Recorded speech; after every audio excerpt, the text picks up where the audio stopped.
सध्या मी उभा आहे नागोठण्याच्या मुख्य बाजारपेठमध्ये। आपण माझ्या मागे पाहता छत्रपती शिवाजी महाराज चौक आहे आणि या ठिकाणी पूर्णतः परिसर जो आहे तो जलमय झालेला आहे। या ठिकाणी गाळ्यांमध्ये जे आहे ते पाणी एकंदरीत शिरताना दिसत आहे।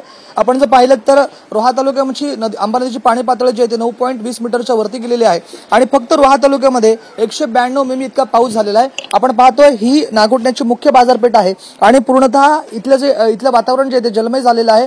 गुडघ्याभर पाणी जे आहे ते एकंदरीत या बाजारपेठेमध्ये आहे आपण पाहतोय आणि अचानक आलेल्या मुसळधार पावसामुळे या सगळ्या व्यापाऱ्यांमध्ये घबराटीचं वातावरण जे आहे ते निर्माण झालेलं आहे।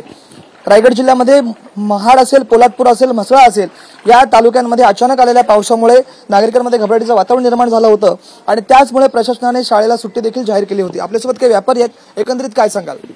काय नाही, आज सकाळपासूनच पाऊस होता आणि अचानक आलेल्या पुरामुळे आम्हा व्यापाऱ्यांची सगळी तारांबळच झाली आणि त्यासाठी आम्हाला माणसं वगैरे बोलून आणून ठेवलं। अचानक कधी पण पावसामुळे हा पाणी येऊ शकतो आणि इथे आजूबाजूला झालेल्या भरावामुळे हा पाण्याचा निचरा जसा व्हायला पाहिजे तसा होत नाही। याची दखल प्रशासनाने घ्यावी अशी आमची विनंती आहे। आपण पाहतोय अचानक आलेल्या या मुसळधार पावसामुळे व्यापारी वर्ग असेल त्याचबरोबर ती नागरिक असेल याच्यामध्ये घबराटीचं वातावरण जे निर्माण झालेलं आहे।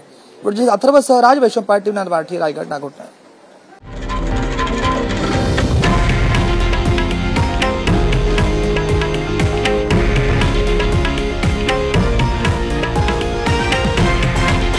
हे आहे देशातील नंबर 1 न्यूज नेटवर्क आणि आपण पाहत आहात TV9 मराठी, एकमेव।